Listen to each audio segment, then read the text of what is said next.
Good morning, everyone. We're going to go ahead and get started.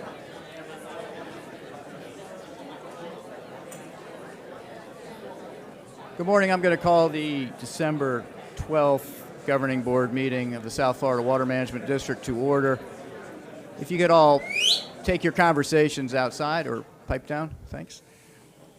I'm going to ask our newest member, Mr. Butler, to lead us in the Pledge of Allegiance, if you'd stand.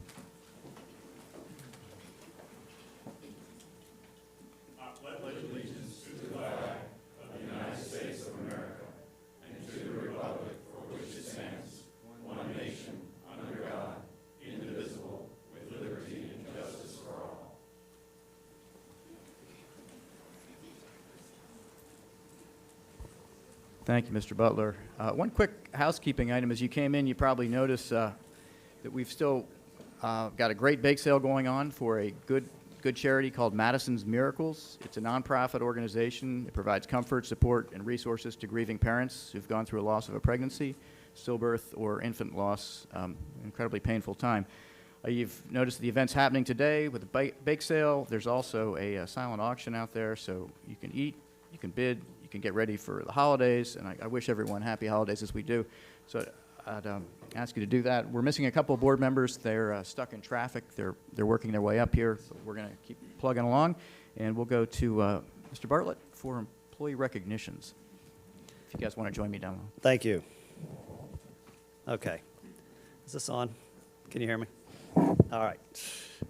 So let's talk about our awards and recognitions, and this time just really dedicating and sacrificing their lives to make these things happen. And I couldn't be more proud of them. They're the backbone of our agency, and this team I couldn't say enough about you. Thank you so much.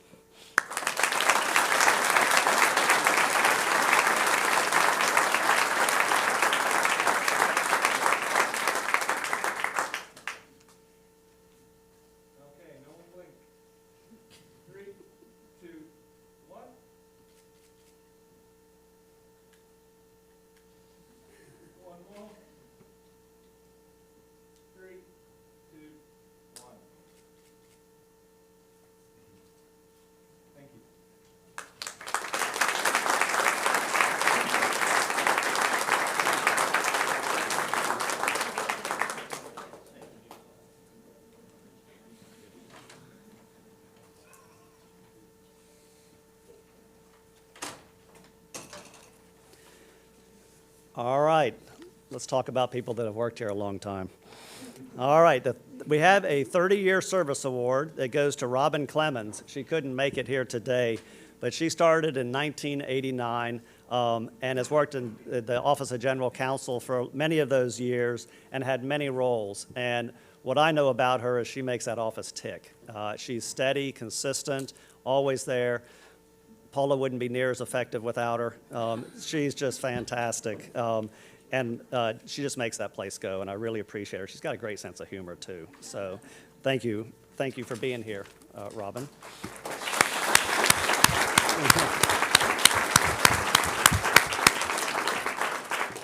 Got another 30-year service award to Carlos Picarillo, Senior Geography Information Technology. Come on up, Carlos.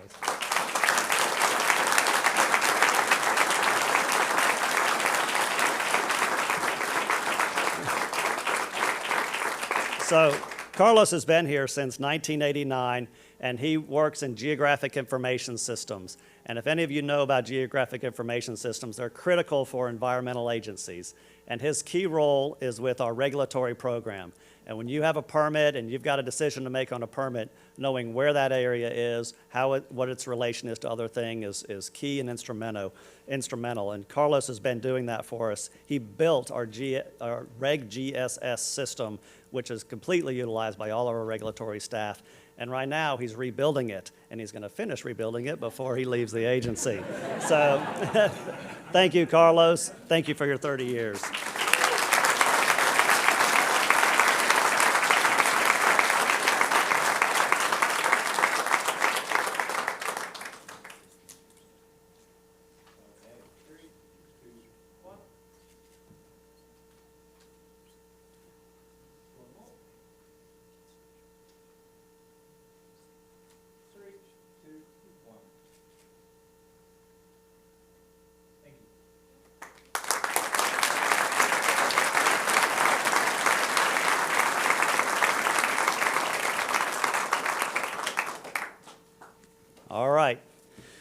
brace yourselves.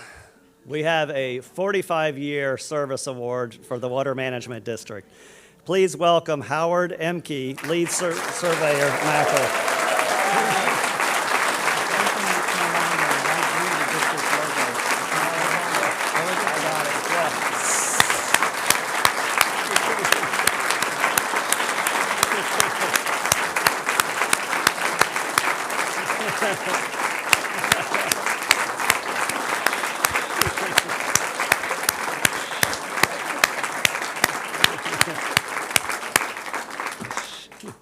So, Howard started in 1974 when this district was called the Central and Southern Florida Flood Control District.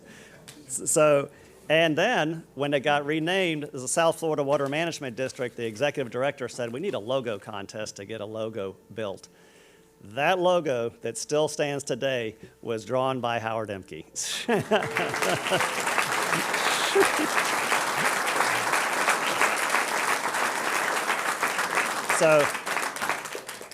So Howard has been a surveyor for the district for a long time. He's helped with River of Grass, Kissimmee River restoration, and many CERT projects. And he actually created the repository we have at the district for all of our maps throughout history. And so I know, Jackie, you would be fascinated by that room to see all those maps that he maintains for us.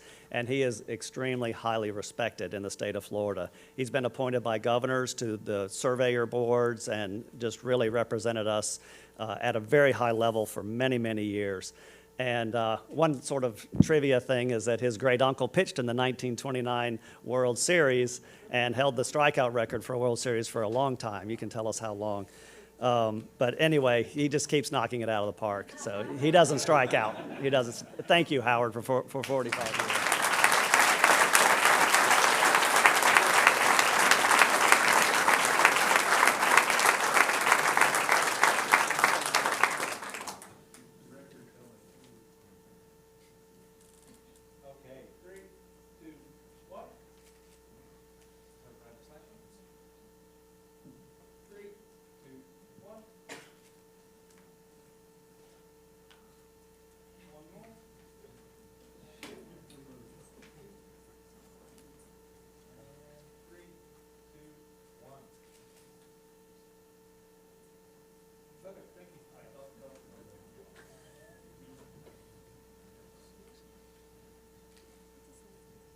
We have, the district has your certificate of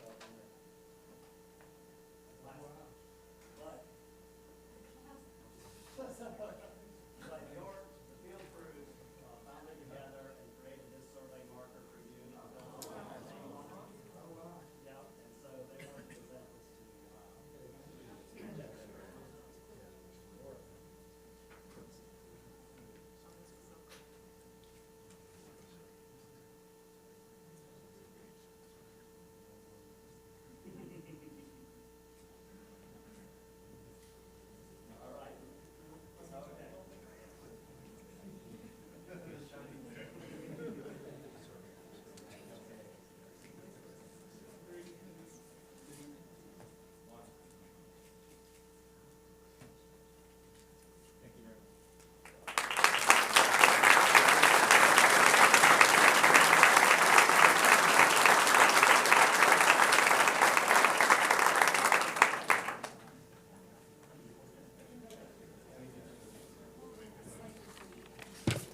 Thank you, everyone. Awesome.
Well, thank you very much, Drew. That's incredibly inspirational to see someone who's been here for 45 years. That's amazing. I thank him for his service and all our team. Rosie, we're going to go to agenda revisions. Move. Changes to the agenda include an update to Agenda Item 21, where the contract information replaced the X's, and Agenda Item 23 was postponed at the request of the applicant. Thank you. I'm going to move agenda item number 5 till later, right before we vote, because I'd like all our board members to be here to be able to say if they have any abstentions or disclosures. So we're going to move to Mr. Steinley's report on audit and finance, or Chairman Steinley's report on audit and finance. And I apologize. Last month, I was in such a rush to get out of the meeting because I had a plane to make and you were about to have a meeting, and I forgot to announce that you were about to have a meeting. So thank you for having the meeting, and now I look forward to hearing about it. It was reported to me that it was the quickest finance meeting that we've had. I think we had to vacate. I think we vacate the room. Anyways, the Audit and Finance Committee meeting that was held November 14th. A couple points, the more important points. The committee had requested that Raymond James, since the new board and finance committee had not heard from the financial advisor, to come in and provide some background on the recommendation to increase the allocation range to agency mortgage-backed securities. So Orrin Edwards, MD at Raymond James, discussed increasing the district's policy limits for MBS from 30% to a maximum of 50% of allowable invested funds, cash included. To give you a perspective, historically, the district, the max allocation to agency MBS has been 30%. And as an asset class, agency MBS are an aggregation of mortgages that hold implicit federal guarantee. The size of the MBS market is second only to U.S. Treasury market, and therefore a highly liquid asset class. And the way this fits into our portfolio for the district and other risk-averse investors, agency mortgage-backed securities provide an opportunity to earn modest additional income with credit risk that's mitigated. Committee discussed the investment duration of the portfolio. Typically, the district invests in callable agencies with a maximum 5-year maturity. Mortgage-backed securities pay out over time, and the average life is 5 years or less. Our objective with these investments is to hold, that is MBS, to hold to maturity. So we also discussed how that mitigates mark-to-market risk. Broadly, the district's overall portfolio duration is 3 years or less currently. That is per policy. And finally, the committee also approved the Inspector General's audit of the negotiated work order contracts in the fiscal year 2019-2020 audit plan. So those were the items. The next meeting will be held on January 31st when we meet in Port St. Lucie. Thank you, Chairman Steinley. I appreciate it.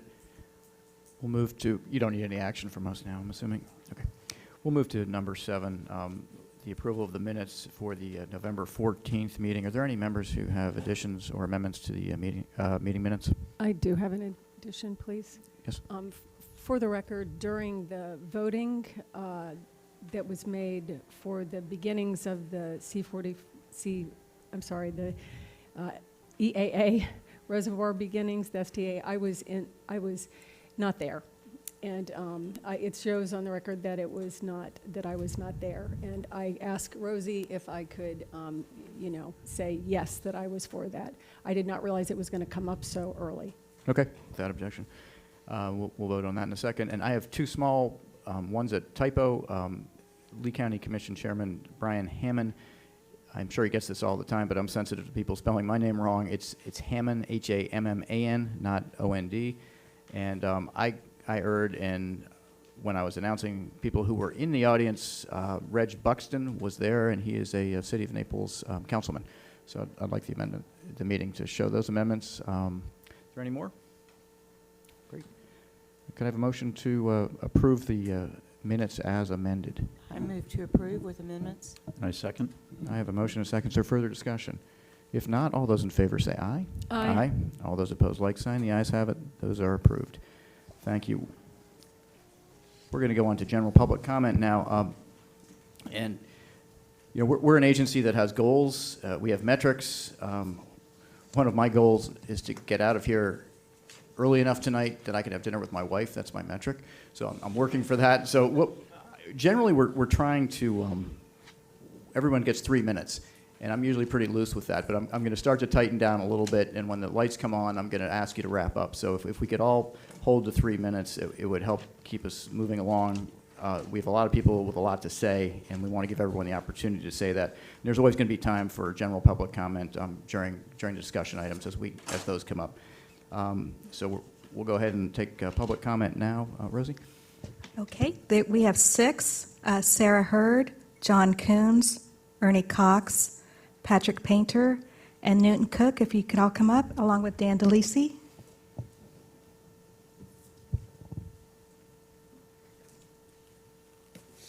Good morning, governors. Thank you for allowing me to speak to you this morning. I'm Sarah Hurd. I'm a Martin County Commissioner. I want to apologize for being so tardy to appear before you in your tenure as governing board members. Congratulations to each and every one of you. You've been hand-selected by our governor to be game changers. Governor DeSantis charged out of the gates his second day in office to declare that his mission, his legacy, is clean water in Florida. And he chose you, governors, to fulfill his noble goals because each of you has demonstrated extraordinary passion for clean water. The governor wants you to be bold and brave and innovative and busy. And you are absolutely succeeding. I love witnessing the wonderful transformation of this district that you and Drew Bartlett are showing us. Bravo. There is another project that you must achieve. It may be the most prescient and precious of all the SERP projects that have ever been authorized. It's definitely the coolest project. It's the natural lands restoration authorized in Indian River Lagoon South in WRDA 2007. One of the most important premises of the Everglades Forever Act was to restore healthy natural habitat for the successful breeding of the once majestic and beautiful wading birds that once defined and filled the Everglades.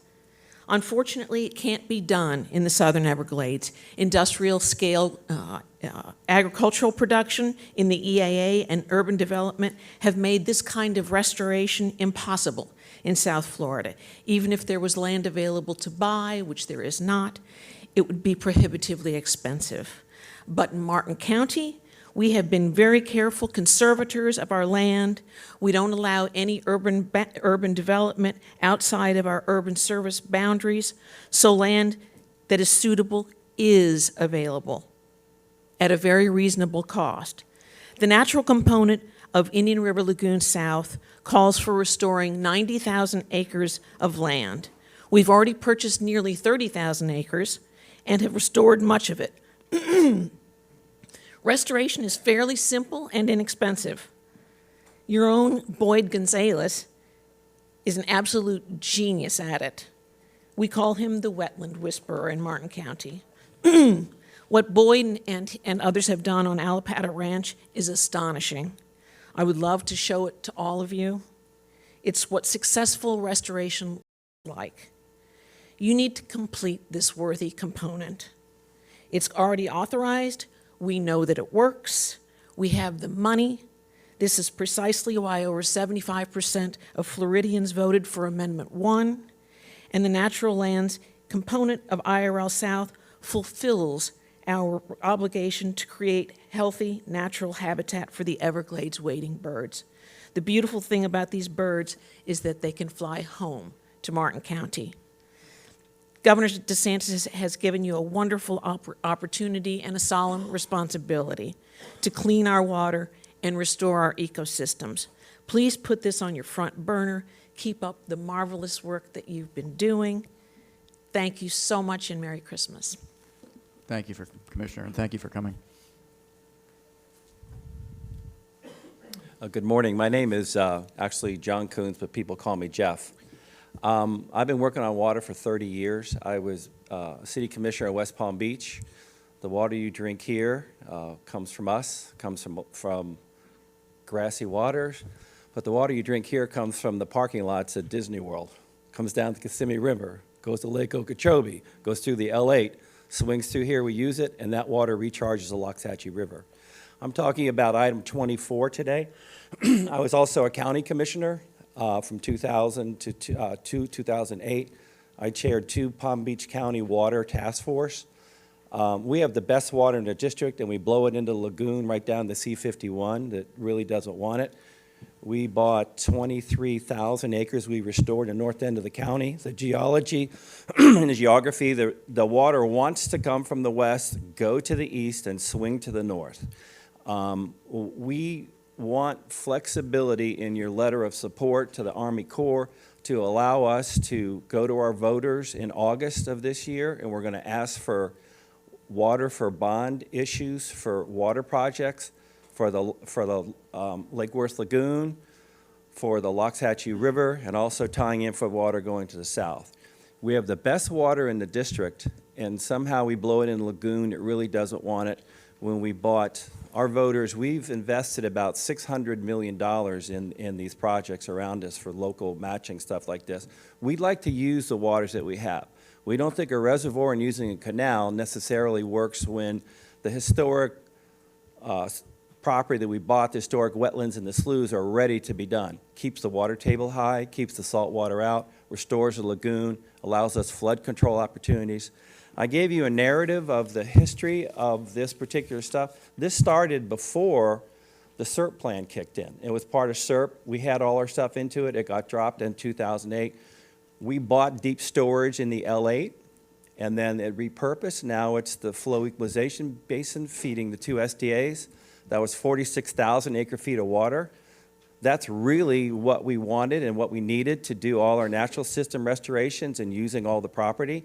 We just don't think a canal and a reservoir is necessarily the way to go when the natural systems are ready to go. The best water in the district, Corbin and Dupuy, get kicked into the C51 and dumped into the lagoon that doesn't want it when it can flow downhill for the natural systems that you and we have been restoring, and the water wants to go that way. We own all the land that we want to for all these different systems. We have no problems with what's going on in Martin County. We love to do it. Palm Beach County water goes into Martin County and comes back in to recharge the river. Our water goes all over the place. Unallocated regional water is part of the C51 project to be able to ship south through the Lake Worth Drainage District, go into Broward County and recharge their well fields down there on their water table. We want to be able to use our own systems, and we ask for flexibility in the letter for the Army Corps. The Colonel has said he wants to work with partners. We're a great partnership. We've always been. Thank you very much.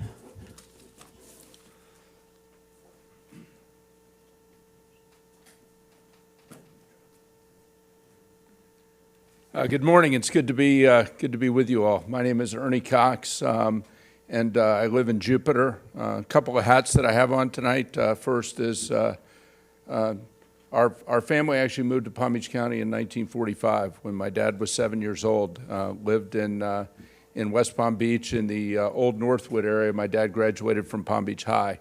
Went to the University of Florida, thankfully, and my wife and I are Gators as well.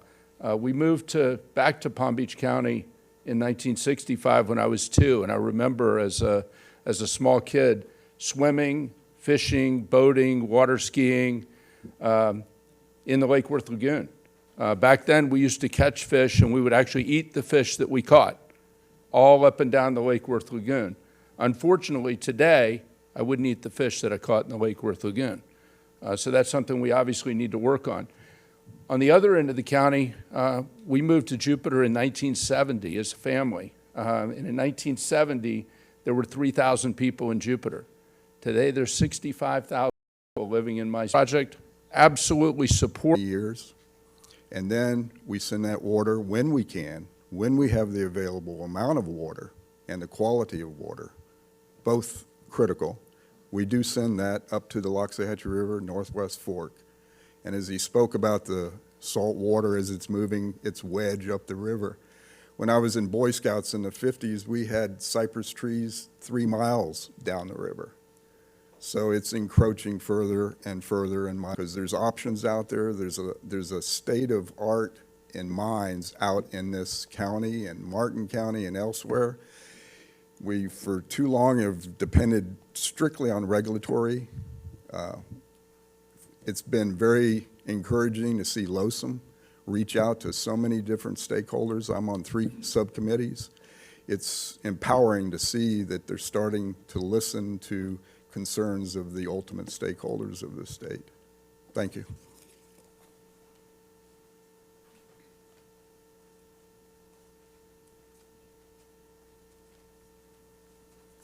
Good morning. Thank you. Newton Cook, United Waterfowlers of Florida. Just a quick comment on the last few gentlemen. I live in Jupiter, and the Loxahatchee River is a treasure. And we do need some more water, but we don't need any dirty water.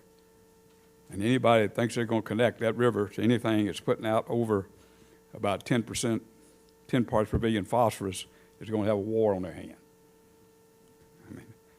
I wish Martha was here today because someone mentioned connecting a creek in Corbett to a ditch, and she started screaming in the back of the room that that ditch ran into the Loxahatchee watershed. That creek never got connected to that ditch.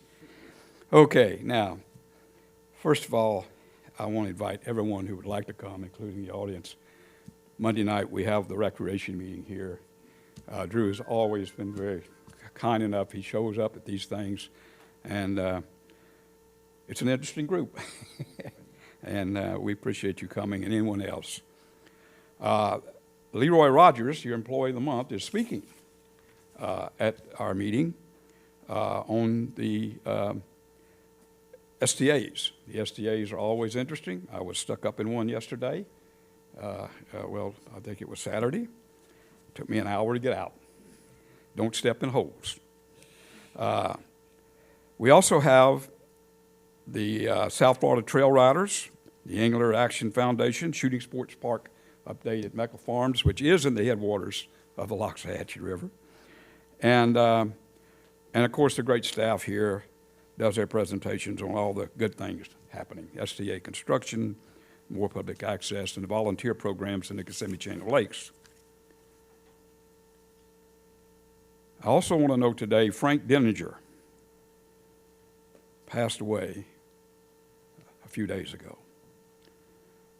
Now, probably very few people in this room know Frank Denninger, but a lot of people watching me out there know him. He was a true Gladesman. Some of us considered him, even at my age, a relic of a culture. And he was one of the most important, influential people who got the Gladesman status established by the Corps of Engineers as a special group in the Everglades. That has to be considered before anything is done. He was a denizen of Big Cypress, and he was as much a part of the landscape as a Florida panther, always fighting for the rights of citizens to access the glades, people. Man evolved with the animals and are a part of this wilderness. We always forget when we start protecting single species like the sparrow and the whatever, but man evolved with those creatures. I want to thank the district for help with the forthcoming Wounded Warrior hunt that will be in January. And to save time, so I don't have to come back up again, I want to say I fully support all the items on the consent agenda, particularly removing the old Tamiami Trail. That would be a great progress. Thank you very much. Thanks, Mr. Cook. Dan DeLisi, followed by Jeremy McBrien, and then Nyla Pipes. Thank you. So it's come to my attention that this is Susan Gray's last governing board meeting. She's retiring in early January. And so I wanted to just personally and publicly thank her for all of her work here. You know, oftentimes you don't get to know the bureau chief level or the section leaders that work here, but people always comment about what the quality staff, what the quality of the staff that you have here. And that's really, Susan is absolutely one of the best. She's one of the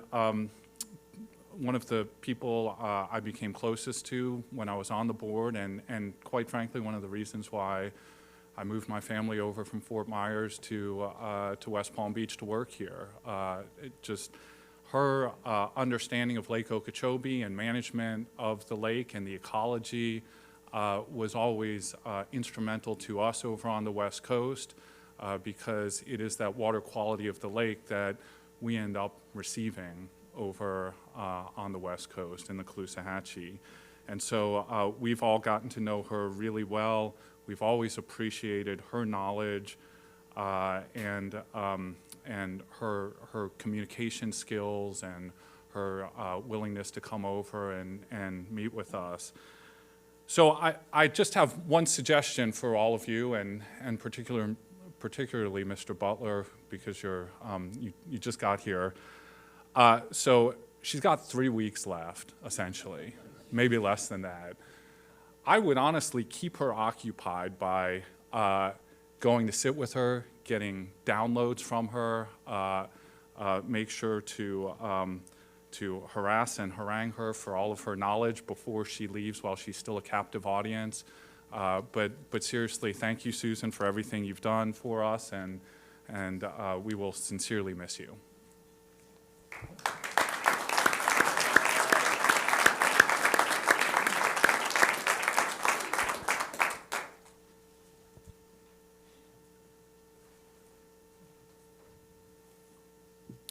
Hi, Jeremy McBrien, representing Palm Beach County. I concur with everything Mr. DeLisi said. I worked 10 years with Dr. Gray and really appreciate all her efforts and everything I learned from her while I was here. So wanted to talk about the Loxahatchee River restoration item coming up later this afternoon. Palm Beach County supports restoration efforts by both the district and the Corps of Engineers. We do recommend that the district communicate their support of the Loxahatchee River Restoration Project to the Army Corps to enable authorization in 2020. You should have received a letter from the County Mayor, Kerner, last week, and communicating these same points, but I did want to reiterate a few other points in that letter. The county has been a leader in river restoration for many years. We've acquired about 28,000 acres of land in the watershed and have been restoring wetlands for the benefit of the ecosystem. As you may know, there is a lack of stakeholder support for a single element of the Loxahatchee plan. That's the Mecca storage reservoir, the deep water reservoir on the Mecca site. Some of the county and stakeholder concerns include the 20-foot embankment height and the reservoir's incompatibility with some of the adjacent lands, including existing and proposed natural areas. So in July, the county initiated a feasibility study. We wanted to look at some alternative water storage options or refine and optimize some of the options that have been previously looked at by the Corps of Engineers. Preliminary results of that study indicate that there are other cost-effective solutions with similar costs that would provide significant benefits to the Loxahatchee River, but also provide benefits to flood control, water supply, and also improve conditions in the Lake Worth Lagoon, all of which I think would garner broad stakeholder support. So the mayor's letter formally requests that the district's letter of support request that the Corps' Chief of Engineers report recommend flexibility to consider alternative cost-effective water storage options. The mayor's letter also expressed interest in collaborating with the Water Management District to pursue alternative water resources solutions to achieve some of the goals that aren't being achieved by the Loxahatchee River project and that are compatible with other district efforts, such as some of the water quality initiatives in the county. So the county looks forward to working together with the district and is committed to providing technical stakeholder coordination and legislative support moving forward. So thank you.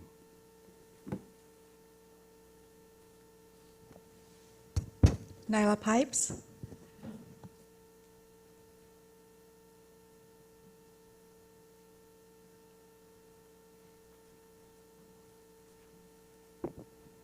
Good morning, everyone. Nyla Pipes, One Florida Foundation. I am here this morning to speak to you about the letter that Executive Director Drew Bartlett received yesterday from Congressman Brian Mast. The letter, frankly, asking you to delay northern storage with the Lake Okeechobee Watershed Restoration Project is irresponsible, and it absolutely is pushing forward a false narrative that sets up one Everglades restoration project against another.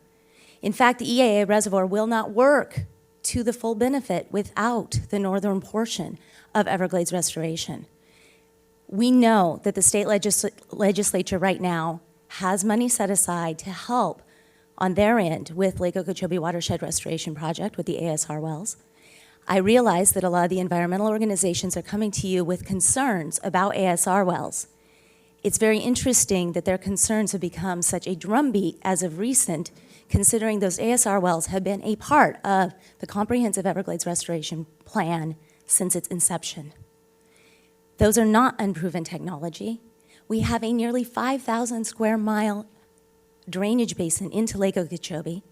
If we don't start taking care of Lake Okeechobee, as evidenced by a number of presentations that you all have sat through in recent months, we are never going to make the progress with water quality and with water quantity that we need downstream. I strongly encourage you to keep your foot on the gas pedal with all of the restoration projects we've got. We need to get this into WRDA. We need to keep pushing it forward, and we need to not prioritize one part of the ecosystem over the other. It all works in concert. Thank you very much.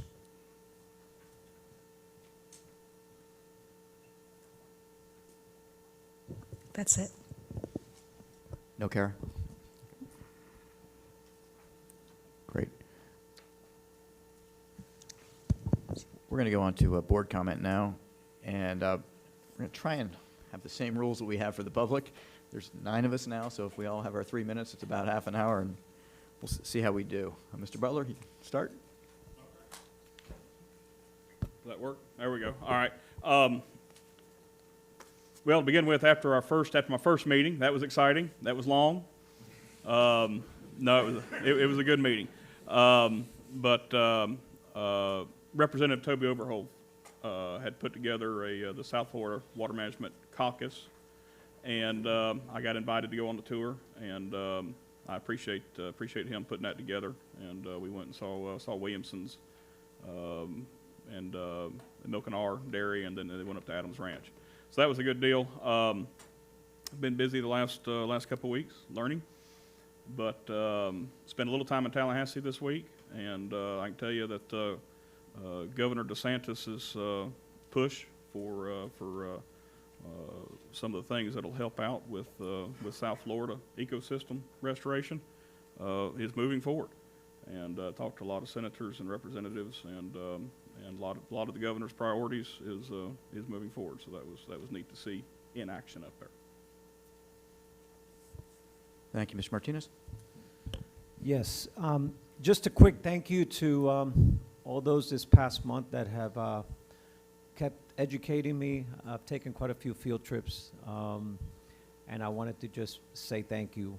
Thank you to Audubon, Peter and Doug, who took me out in Lake Okeechobee, and my wife. We had a great time. It was a beautiful day. Buck Island Ranch, Gene, Hillary, Bonita, beautiful property, learned a lot. Thank you.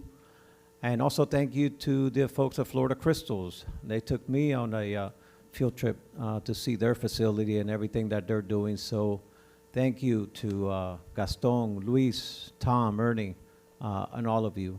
And then I got Florida Bay next week with Celeste Palma. So again, thank you all, because that's how best way for me to learn. I'm a visual person, and I have to touch and see things, and it makes things a lot easier for me. So thank you. Thanks, Colonel Roman. Yes, thank you. I'd like to update the board a little bit on the discussion between the Big Cypress Basin and the cities of Bonita Springs and the village of Estero.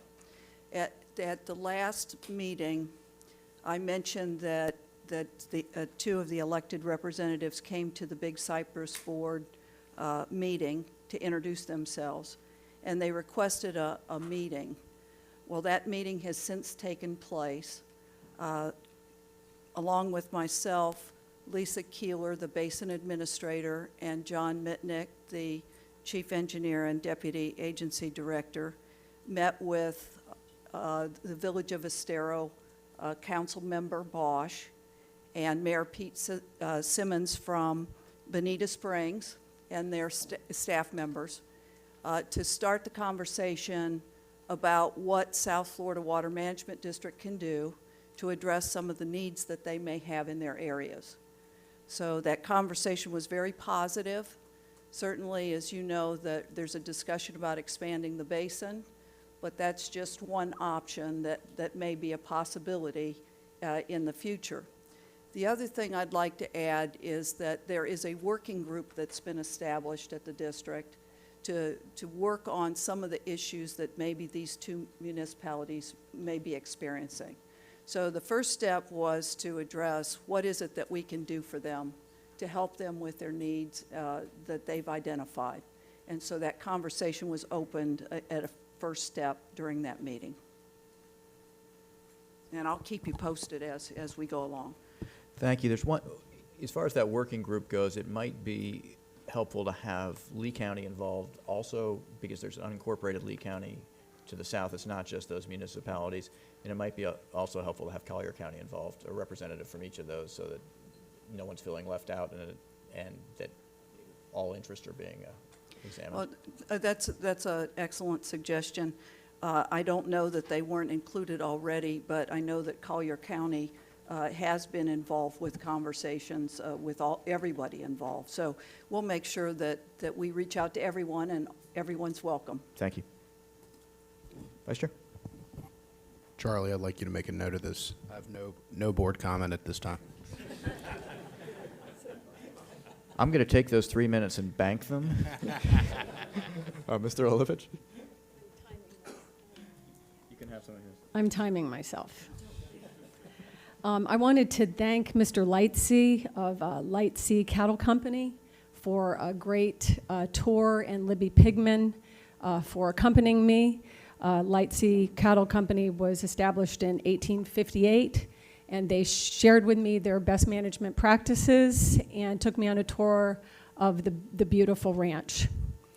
I also wanted to thank Commissioner Hutchinson in St. Lucie County for having Jennifer Leeds and I come up and talk about Indian River Lagoon South, the northern component, which ties in to what Commissioner Hurd was asking for earlier. I also wanted to thank staff for the 40E-61 presentation, and to cut to the chase, I have decided for myself that the only way that that is going to work, and this should be for everyone, not just that basin, but is to have these maps. We have shared these maps. They come from Gary Goforth. They're easy maps that show you where the highest levels of phosphorus and nitrogen are. My brother and I have worked for years, and he works with Dr. Goforth. He's an attorney, and he has posted everything on his website, I for Lake Okeechobee. And the bottom line is, transparency. That is what Governor DeSantis wants, and through transparency, we'll see where the highest areas are. We already know that. And I'm sorry, but in that presentation with staff, they kind of act like we're going to relearn that. I'm sorry, but even with more monitoring, we know a lot. And so let's just look at where it is. Yes, continue what we're doing, but let's get started, please. Sorry, I'm like used up all my time. There was an article in USA Today, which runs in the Stewart News, and the title of it was "Survey Revealed Divide on Algae." And of course, it's kind of, talking about the different things that people think are causing our water problems. The one thing that is common is fertilizer. And I believe that, and I've had conversations with Mr. Bartlett on this, that it is time for us to make a recommendation to the Department of Environmental Protection for some kind of regulation or at least accountability on fertilizer for the agriculture community and for Home Depot or residents or whatever. We do not need more of this stuff, and we could do ourselves a lot of favor if we would see what we're doing. A panther was hit on highway, the Beeline Highway, which is the 710 in Martin County. After researching this quite a bit, ironically, I found out through the help of John Mitnick that the property where the new culvert that they built, quote-unquote, underpass for big mammals like that, is on South Florida Water Management District property. So when you look at that culvert, if I were a cat, I would not want to walk in it because it's really wet. It's like almost all wet, and then a little teeny thing they can walk on the side. And all the birds, thank God, they're eating the apple snails. And so if you walk on it, you're walking on like shards of glass, all these apple snails. I think, again, you know, in interagency communication, we could do a lot so that hopefully another panther in time won't be killed on our highway. And I wanted to say last, and I'm over my time, and I'll try to take it back later, I'm at 3:49, that I think Drew Bartlett is doing a fantastic job. And none of us can understand the load that is on that man. And he does it with a smile and with grace and with background. The way he introduced the staff today, you make us look so good. I know it's hard and there are decisions to be made, but thank you so much for representing all of us as our executive director.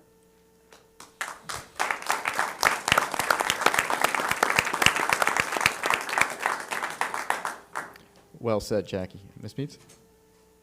So happy Hanukkah, Merry Christmas, happy holidays.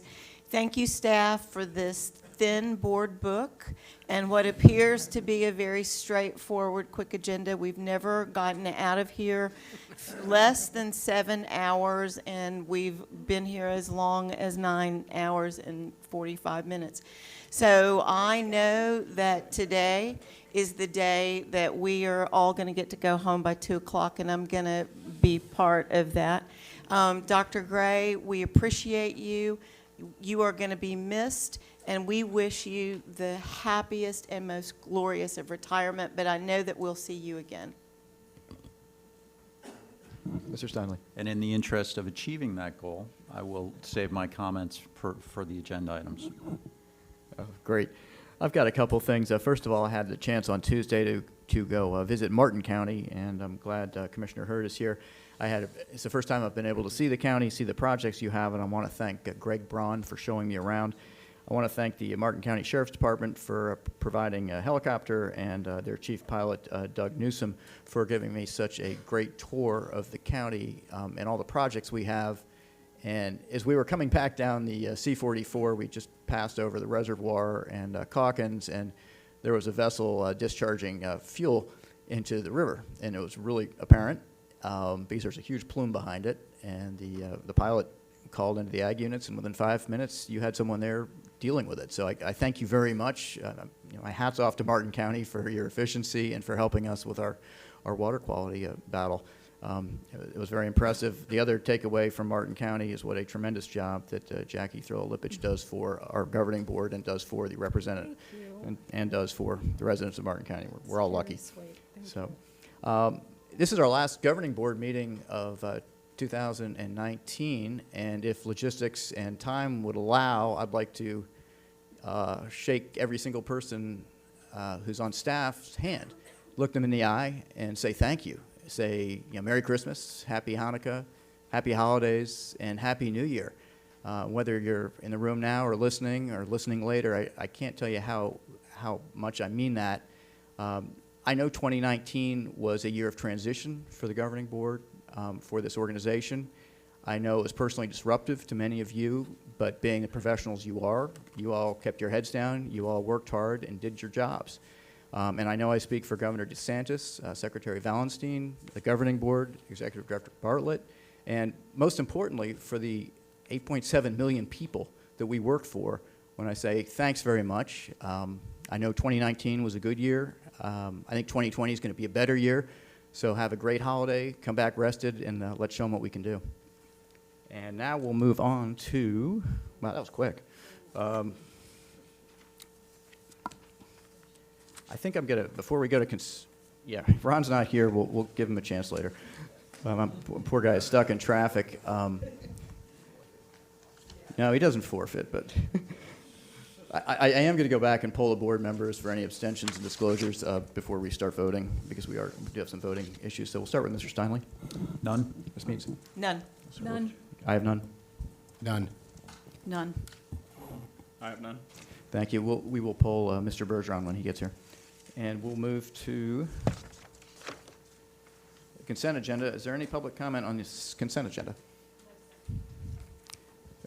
Is there any board comment on the consent agenda?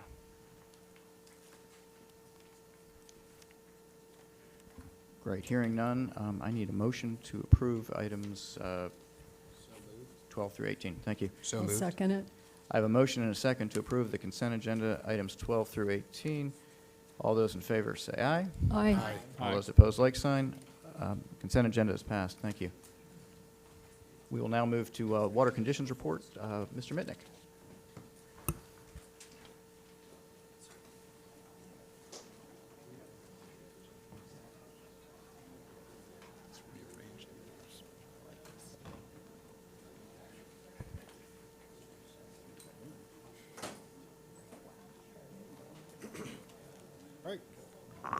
Morning, everyone. Before I get going here, I just wanted to take a minute or two and sort of set the stage for both. Your mic's not on. It's on? Maybe the direction. All right, is that better? Yeah. We need to raise this up, Drew. So I want to take a moment to set the stage for both my presentation and Mr. Glenn's presentation. So one of the things I would like the board members to be looking at and thinking about as we walk through both of these next two presentations is sort of what the system conditions are at this point in time. We're roughly 3 months into the dry season so far, just sort of where water is and where water isn't. Where you have areas that may potentially have a surplus of water or a deficit of water. And the reason why I lay it out that way is at your next governing board meeting in the end of January, staff will be bringing to you a briefing on water shortage planning. So I just want to kind of get you thinking about that. As we walk through these next presentations, and obviously we'll have briefings between now and then for each of you individually. And then we'll have an item at the January governing board meeting to talk a little bit more details about water shortage planning and what the rest of the dry season may have in store for us based on whatever projections we have at that point in time. So with that, start off looking at the rainfall. As we all know, the wet season ended back here in September, and September was the driest September on record for the 88-year period of record that we have. October was just slightly below average, so we'll just round off and call it average rainfall for the month. November actually finished up slightly below average. In total, November was about 74% of average rainfall for the month itself. So where that leaves us for the overall dry season to date, where we've only gotten about half the rain to date that we would normally get during a dry season. So we're only just slightly above half at 58% of average. The least amount of rain so far has fallen over Water Conservation Area 3A right here and Everglades National Park down here. I apologize that this sort of basin didn't show up. It's an artifact of extending the numbers out to December 11th instead of December 1st. But if it had shown up, it would also show up in this dark orange color with a significant deficit of rainfall. And why I point that out is, so keep that in mind when Lawrence is standing up here and he's talking to you about the conditions in the conservation areas in Florida Bay.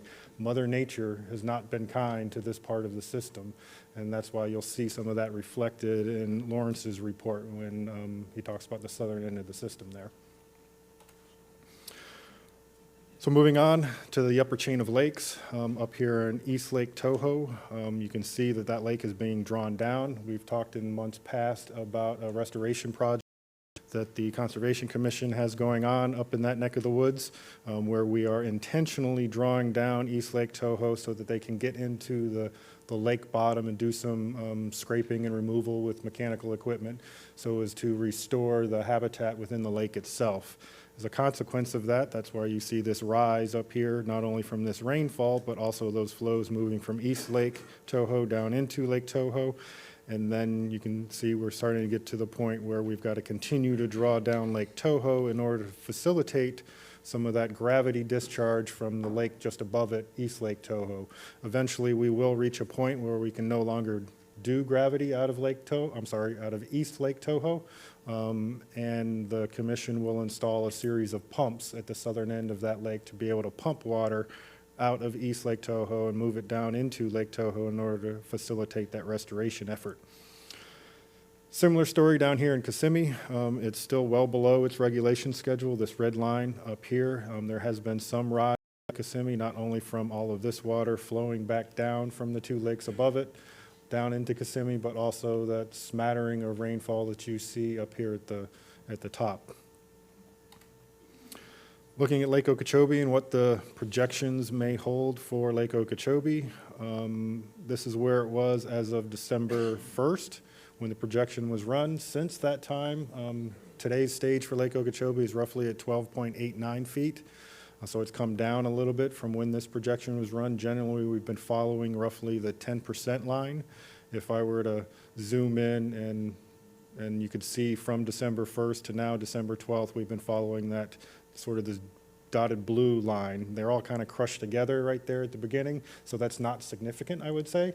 As I said back in November when we were over in Fort Myers, and why we'll be having that briefing at your next board meeting once we get past the holidays, and we have some more detailed projections for the remainder of the dry season that will dig deeper into what all these little squiggly lines mean and what they may hold.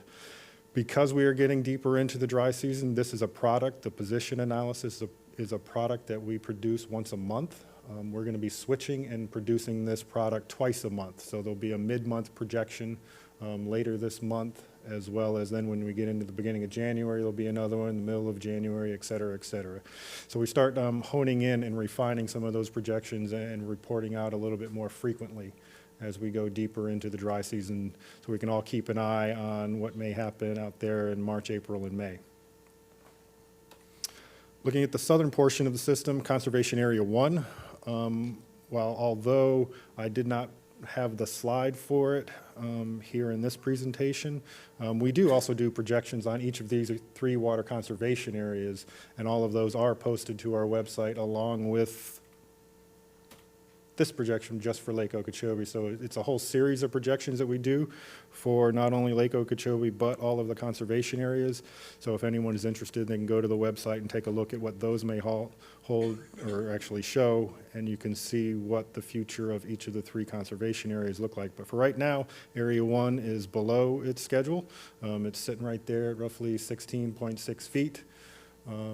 We generally start talking about water supply issues associated with Service Area 1, which is basically Palm Beach County and portions of Broward County, as based on the stages here in Water Conservation Area 1. So that's a little, again, a preview of what we'll be getting into next month. We'll be talking about those projections for Area 1 and what that may hold for Service Area 1, again, Palm Beach County. Going down to Area 2, you can see it's been following down its regulation schedule, although it's slightly above regulation schedule. This is one area where we are, for lack of a better expression, holding back some water in Area 2 to be able to maintain Area 2 and sustain Area 2 throughout the rest of the dry season as we look forward to those projections going forward in time. Area 3, you can see, has dropped down below its regulation schedule, and that's an artifact of the lack of rainfall that you saw from the previous graphics before. We have been taking some water from Area 2, wrapping it kind of around the corner and trying to deliver it into this portion of Area 3. So we were conducting some of those operations recently to try to sustain the nesting colony that sits right about there, or maybe it's a little bit farther to the south, right about there in Area 3. And that's something that we'll look to try to sustain throughout the rest of the dry season as water availability allows.